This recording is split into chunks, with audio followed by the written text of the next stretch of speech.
PingSunday has the special permission of Coach Chen Kangning. Please don't upload the video without the permission of Coach Chen and PingSunday. President Liu Guoliang serve. Watch this one. Serving is something that hard coaching cannot teach. Suddenly one day, you'll just feel it. Yes, your feeling of acceleration is exceptional. Your ability to imitate is incredibly strong. Exactly. Watch this one. Haha.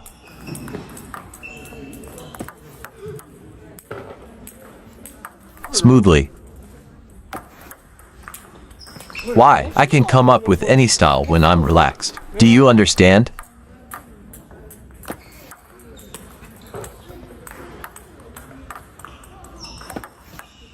Small triangle.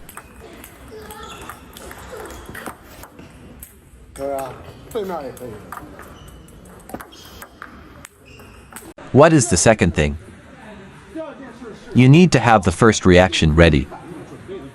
What does that mean? It means the spin on your serve needs to be different. For example, if I serve a heavy backspin, what should I prepare first? Prepare for either a long chop or a short push from the opponent first. Can I prepare to attack first? If the opponent doesn't aggressively counter my backspin, or if he thinks differently, then he pushes. So I should be ready for the second reaction. Can I differentiate between the primary and secondary actions? Should I focus on short serves first then long serves? There is always a sequence. If all your serves are neutral without spin, no spin variation, not restricting the opponent, then the opponent doesn't have to take risks. How should you prepare then? Your serve's advantage disappears. It becomes you receiving serves because the opponent can freely receive. So it's like you're waiting. You need to fully judge the opponent's move. If I serve with obvious after serving spin with this topspin, what can I do?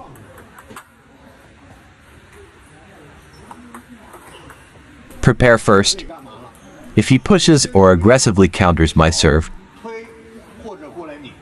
after serving, consciously prepare to attack with topspin. If he thinks differently at this moment, insisting on pushing or chopping, it's a risk. Why? Because of the significant spin variation. If the opponent can't control it, it might go high or out. If he can't control the short ball, it might go high, setting up for a half-long ball. Isn't it? Then your second reaction can attack this ball. How good are they at thinking in reverse while receiving serves? For example, if he can control it, what do? I initially planned to serve this topspin ball.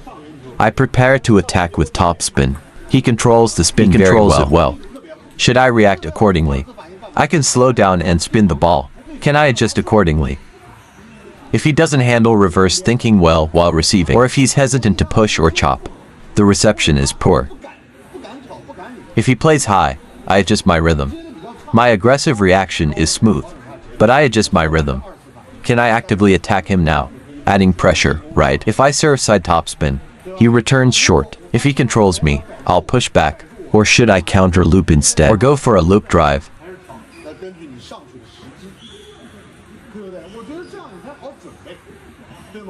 This is pure backspin. This is backspin with a slight outward deviation. You found this one, right? How could he possibly be side spin down? Is this side spin down? Really? Is it difficult?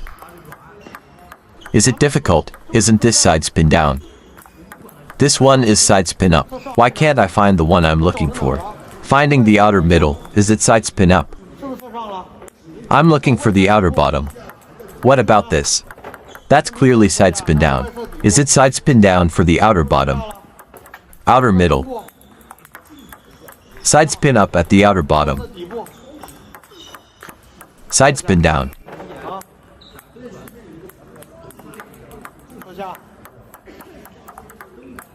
Is the difference between side spin up and side spin down obvious? Side spin up. Side spin down. Can you see clearly? Look. Middle. Side spin down. The difference. Remember? It's natural not to be able to do everything in table tennis. Exactly, naturally good. Relax, relax, my friend. Do you think this now? The power is coming out smoothly. Good. Right? Very good. There's a bit of side underspin, Relax. Hey, side underspin. Let's see if you can tell them apart. Side topspin. Hey, very good. Side underspin means hitting the bottom of the ball. It's just side underspin, right? Same direction of force applied. Same friction towards the side. One aims at the bottom of the ball. This is side underspin. One aims at the outside middle of the ball. Very good. Your only task now is... I think you're extending your battle line too much. The key is in the past. You know, habits formed over a long period of time extend your battle line too much. In fact, you're also loading your weight. You want to transfer to use the upper weight and core. You want to apply the body's force. But in the end, you can't use it. Why is that all happening later? Your arm is too far from your body. In reality, your body isn't controlling. Ultimately, your arm is acting independently. It's like you're frying something in the pan with your arm leading. Your arm is forward. Crossed it. Right. So, if my arm is closer to the body, then can the force from the weight and core transfer to the arm? Can I effectively control the racket? The arm will add power on top of what's coming from the weight. The arm will be adding power on top of the weight and core's force. Adding that power. And now you look like you're storing a lot of power. But in the end, your arm actually acts independently with a bit of its own force. Other forces aren't utilized. Do you understand? So the feeling you get inside is, right, you see how all the forces are utilized. It's very forceful, isn't it? I'm using the full power of my body concentrated into this.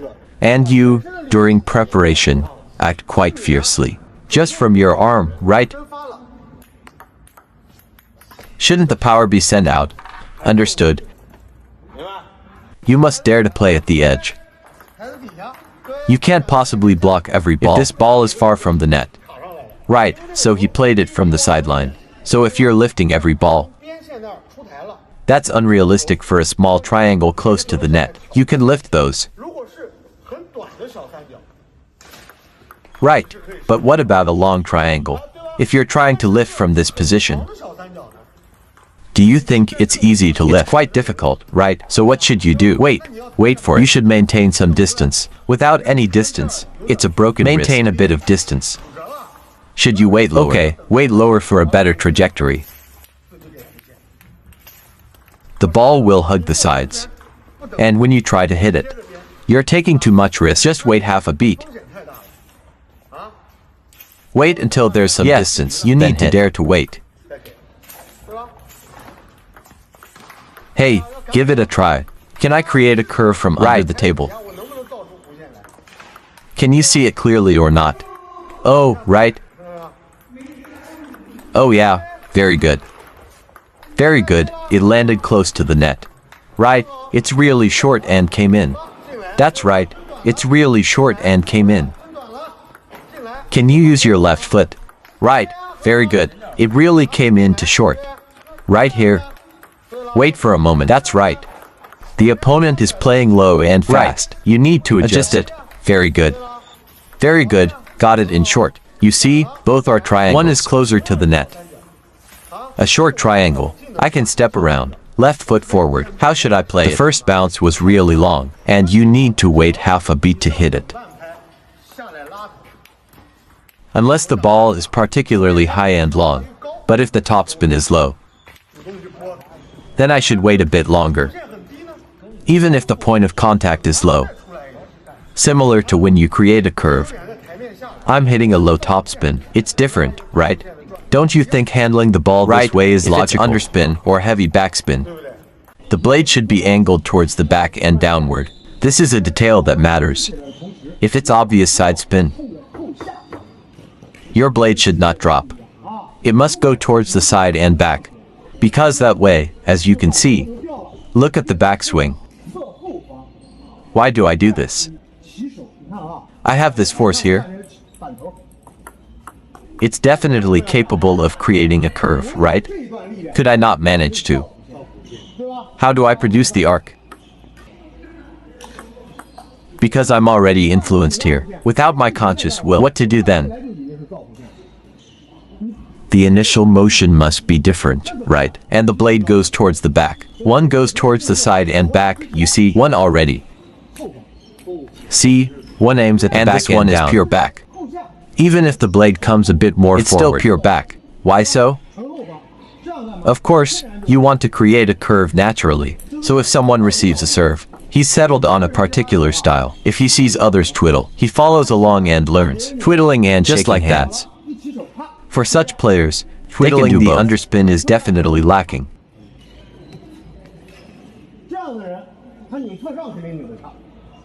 Based on judgment, you can match them. If you can twiddle well, isn't that right? Correctly judge, right?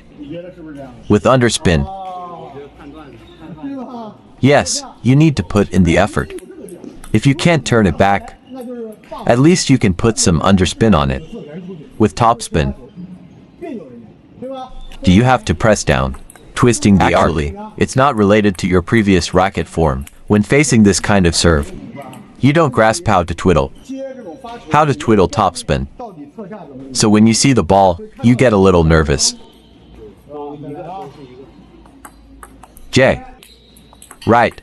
Did you manage to curve it?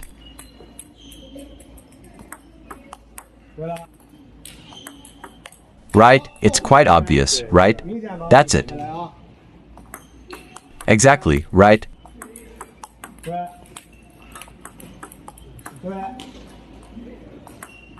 Right, so you need to grasp this aspect clearly. Either go back to what I said earlier, be precise in your judgment, and use the right techniques. That's right. I think judgment is crucial, right? Yeah, without these two prerequisites, and the correct method, that's when you can find that feeling. You can't just search for it. Today you might have it, tomorrow you might not. B. Tio, got it. You need to incorporate some backhand systems. Of course, you shouldn't blindly learn.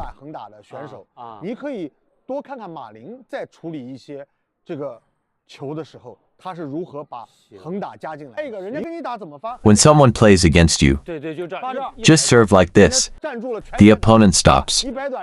You play a short ball, they come up. You push, they counter. Can you push them back from here? Aim at the opponent's table. They're standing there. This is the first step. Second step, if you pay more attention later. It's very simple. Oh right, what do? You want to sidestep. Yes, right? You want to sidestep. They're coming again. Is it? You're not taking it seriously. Right, you should include this serving set.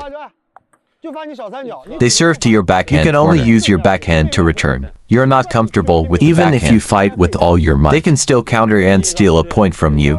Right? If you still can't handle it, they'll start serving long with their forehand. They are stealing points from you. Let me give you an example.